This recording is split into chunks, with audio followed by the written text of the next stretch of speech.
नमस्ते। आज हम अपनी पृथ्वी की एक बहुत ही अनोखी और खूबसूरत दुनिया के बारे में बात करने वाले हैं।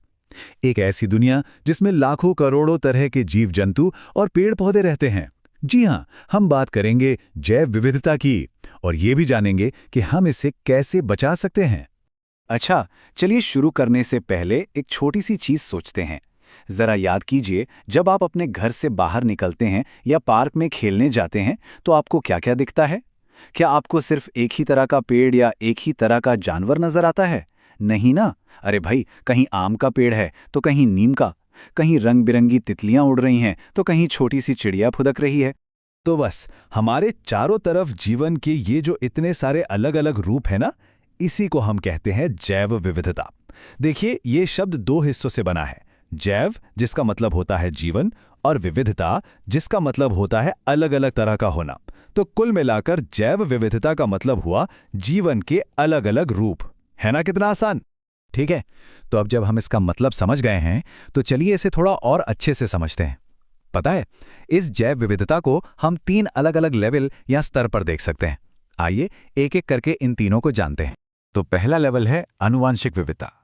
अरे, ये भारी भरकम शब्द सुन के घबराना नहीं है। इसका मतलब बहुत सीधा सा है कि एक ही तरह के जीवों में भी छोटे छोटे फर्क होते हैं। जैसे हम सब इंसान हैं, है ना? पर सोचिए, क्या हम सब बिल्कुल एक जैसे दिखते हैं? नहीं।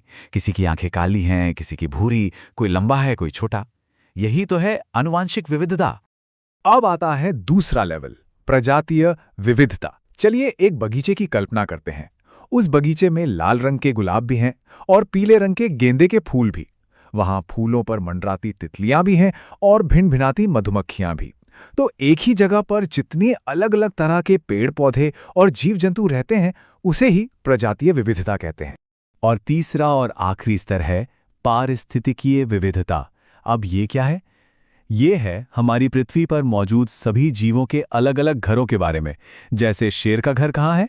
जंगल में। मछली का घर पानी में, मतलब तालाब या नदी में। और ऊंट का घर रेगिस्तान में। तो ये जो अलग अलग घर है ना, जैसे जंगल, पहाड़, नदियां, रेगिस्तान, यही सब मिलकर पारिस्थितिकीय विविधता बनाते हैं। अब जरा इस तस्वीर को देखिए। वाह, कितना सुंदर है ना? ये पारितंत्रीय विविधता का एक बहुत अच्छा उदाहरण है। यहां देखिए, आपको घास के हरे भरे मैदान भी दिख रहे हैं और साथ ही घने जंगल भी। सोचिए, यहां कितने अलग अलग तरह के जानवरों के लिए घर होगा। यही तो हमारी प्रकृति की खूबसूरती है।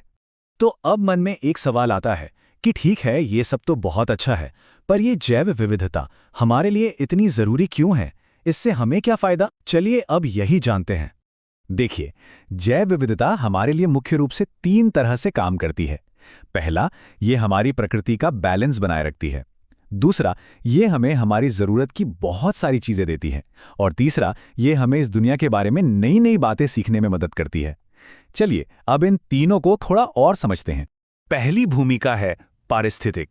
सोचिए, प्रकृति एक बहुत बड़ी टीम की तरह है, जिसमें हर पेड़ पौधा और जीव जंतु एक खिलाड़ी है और सबका अपना अपना जरूरी काम है। जैसे पेड़ हमें सांस लेने के लिए ऑक्सीजन देते हैं, मधुमक्खियां फूलों का रस पीती हैं और बदले में उनके बीज इधर उधर फैलाती हैं, जिससे नए पौधे उगते हैं। सब एक दूसरे से जुड़े हैं और इसी से प्रकृति का संतुलन बना रहता है।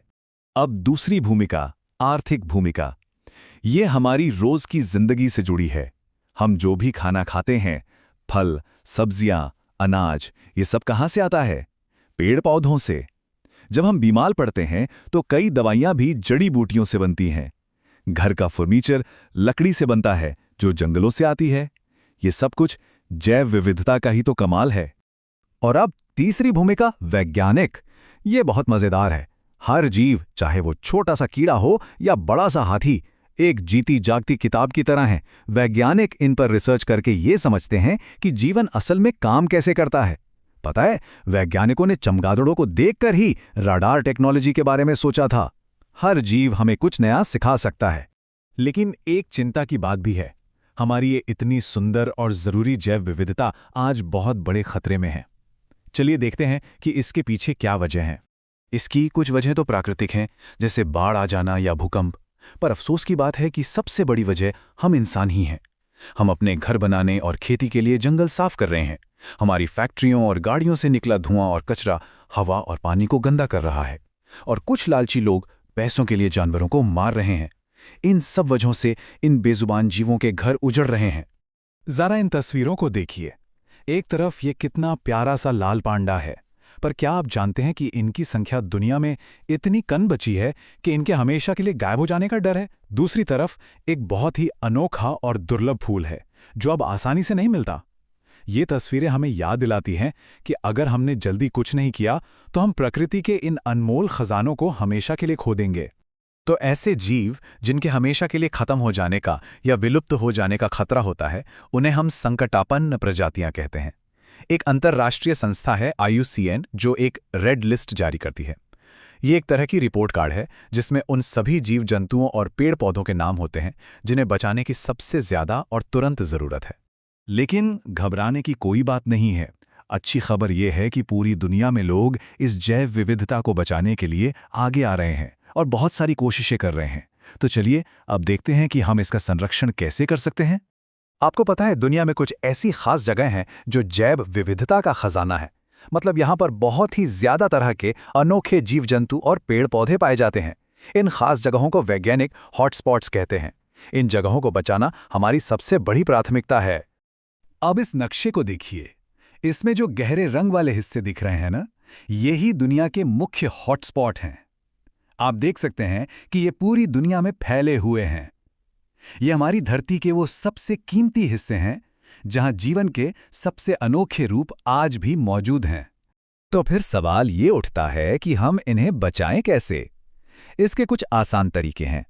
पहला, जो प्रजातियां खतरे में हैं उनकी सुरक्षा के लिए कड़े नियम बनाना। दूसरा, उनके घरों को यानी जंगल, तालाबों और नदियों को साफ सुथरा और सुरक्षित रखना। तीसरा, ज्यादा से ज्यादा पेड़ लगाना। और चौथा, ये पक्का करना कि कोई भी जानवरों का शिकार या उनका व्यापार ना कर सके। तो एक बात हमेशा याद रखिएगा, ये पृथ्वी हम सबका घर है और अपने घर को साफ, सुंदर और सुरक्षित रखना हम सबकी जिम्मेदारी है। जरा सोचिए, हम क्या कर सकते हैं? हम अपने जन्मदिन पर एक पेड़ लगा सकते हैं, पानी और बिजली बचा सकते हैं और अपने दोस्तों को भी इन प्यारे प्यारे जीवों के बारे में बता सकते हैं।